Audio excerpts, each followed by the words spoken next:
Selamat pagi bagi anak-anak kami. Baik, pagi hari ini kita belajar agama ya, khususnya untuk kelas 8. Nah, sebelum kita mengawali pembelajaran, ada baiknya kita berdoa dulu ya.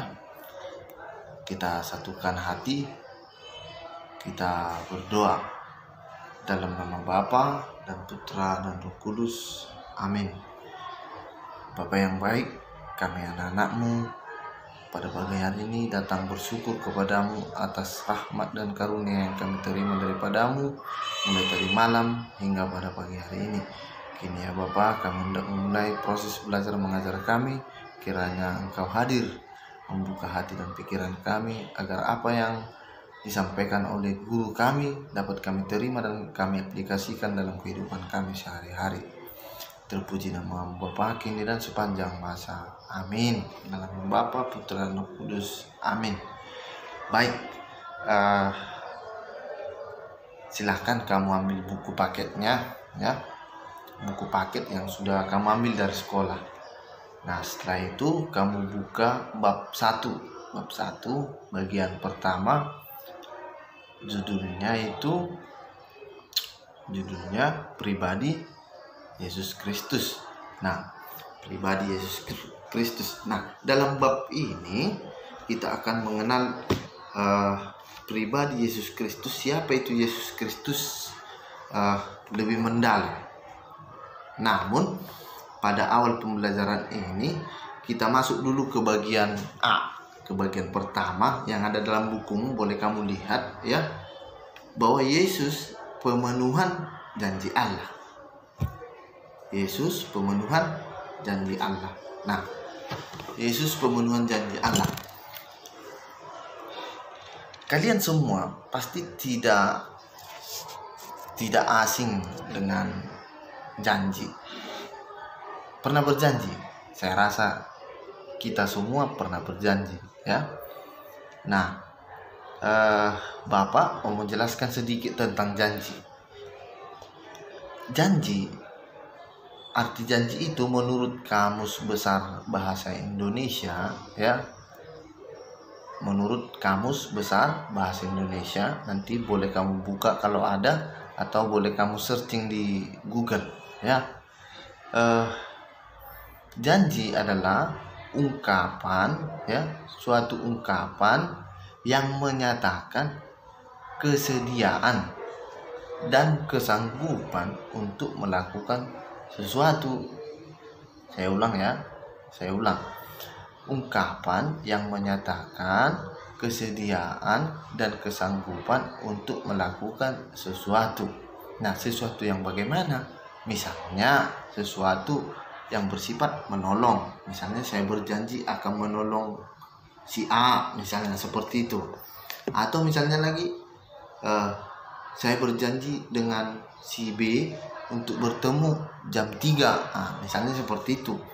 Atau misalnya lagi saya berjanji akan datang ke pesta ulang tahunnya si C, seperti itu. Dan masih banyak lagi ya, masih banyak lagi bentuk-bentuknya. Nah, sekali lagi kita lihat dulu judulnya, Yesus pemenuhan janji Allah. Nah, dilihat dari judul ini, mengapa harus dipelajari ini? Supaya kalian paham bahwa Allah pernah berjanji dan senantiasa berjanji kepada kita untuk menyelamatkan manusia. Ya. Kita lihat lagi alasan mengapa orang berjanji, atau dasar mengapa janji itu terucap. Ada dasarnya. Tentu kita berjanji tidak asal berjanji, pasti ada dasarnya. Dasar yang melatar belakangi janji itu lahir. Misalnya cinta. Nah, karena cinta kita terhadap seseorang, maka saya berjanji untuk ini, untuk itu, dan lain sebagainya. Misalnya lagi tanggung jawab. Karena kita merasa bertanggung jawab akan sesuatu hal, maka kita berjanji. Kemudian ingin membahagiakan orang lain. Nah, itu juga yang melatar belakangi mengapa orang berjanji. Kemudian ingin mewujudkan cita-cita. Nah, ini banyak lagi pengaplikasian dari ini. Misalnya kamu berjanji pada dirimu ingin menjadi dokter misalnya. Nah, kamu berjanji pada dirimu bahwa kelak setelah saya dewasa saya akan menjadi dokter. Seperti itu. Ya, itu yang melatar belakangi, itu yang mendasari orang berjanji. Nah, kalau Allah berjanji kepada kita, dasarnya pasti tahu apa dasarnya. Cinta. Ya, karena manusia itu sangat dicintai oleh Allah. Nah, seperti itu. Jadi janji itu harus ditepati. Kalau janji tidak ditepati, bagaimana? Ya, pasti melahirkan rasa kecewa.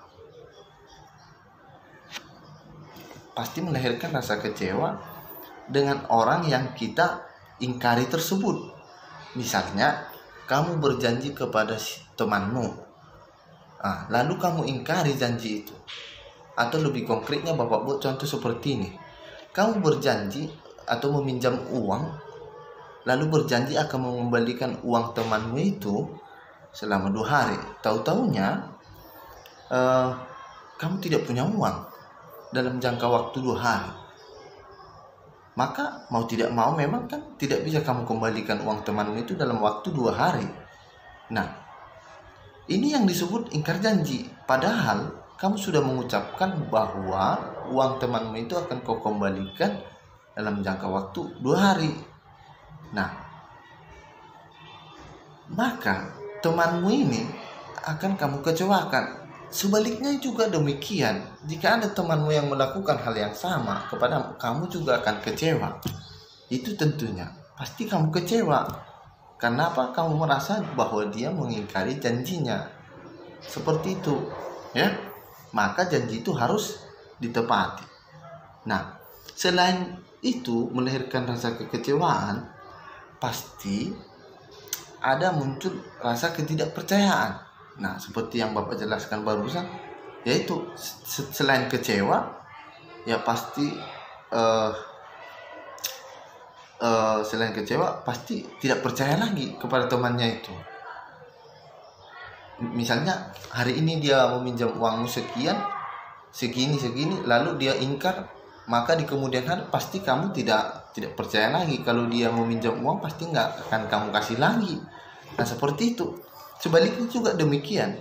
Kalau kamu meminjam uang lalu kamu mengingkarinya, atau jangan dulu meminjam uang atau meminjam barang lalu kamu mengingkarinya, maka di kemudian hari orang tidak akan mau lagi meminjamkan apa-apa kepadamu. Karena apa? Kamu itu tukang ingkar, seperti itu. Nah, tapi hal ini tidak berlaku bagi Allah. Allah senantiasa menepati janjinya. Nah, kita lihat dulu mengapa Allah itu berjanji kepada manusia. Mengapa Allah itu berjanji kepada manusia, ya? Kenapa Allah itu berjanji ingin senantiasa menyelamatkan manusia? Yaitu karena keprihatinan Allah terhadap manusia yang senantiasa dilanda dosa. Ya, karena manusia itu senantiasa jatuh ke dalam dosa. Hal ini berawal dari kisah Adam dan Hawa yang jatuh ke dalam dosa. Nanti boleh kamu baca dalam Kejadian 3 ayat 1 sampai 15. Ini kisah Adam jatuh ke dalam dosa, Adam dan Hawa, ya. Sekali lagi nanti kamu boleh baca di rumah, ya. Baca Kejadian 3 ayat 1 sampai 15, ya. Nanti kamu baca. Nah, ini karena keprihatinan Allah, walaupun Adam dan Hawa jatuh ke dalam dosa, Allah tidak membinasakan mereka, tidak, hanya mengusir, hanya memberikan hukuman atas perbuatan yang dilakukan oleh Adam dan Hawa. Nah, demikian halnya ya pada zaman Nabi Nuh, itu orang-orang semuanya berdosa ya. Hanya keluarga Nuh yang tidak dilanda dosa ketika itu. Nah, Allah ketika itu juga sangat murka sehingga mendatangkan air bah, maka seluruh isi bumi hangus diterpa laut seperti itu. Nanti kamu boleh baca ya, kamu boleh baca kisah janji Allah dengan Nuh ini, kejadian 9 ayat 8 sampai 11. Sekali lagi, kejadian 9 ayat 8 sampai 11. Ini janji Allah kepada Nuh, bahwa Allah tidak akan mendatangkan air bah lagi. Nah, maka ada juga tertulis, kamu pernah lihat kan kalau misalnya habis hujan atau sebelum hujan pelangi. Nah, ini salah satu bukti atau tanda bahwa Allah berjanji kepada Nuh ketika itu ya. Nanti boleh kamu baca Alkitab. Jadi di situ dituliskan bahwa dia mendatangkan pelangi sebagai tanda perjanjian Allah dengan Nabi Nuh ketika itu ya. Nanti baca di rumah. Oke, baik. Janji yang berikutnya juga, Allah juga pernah berjanji kepada Abraham. Allah juga pernah berjanji kepada Abraham bahwa Abraham itu akan disebut sebagai bapa yang besar, walaupun Abraham cuma memiliki 1 anak ketika itu.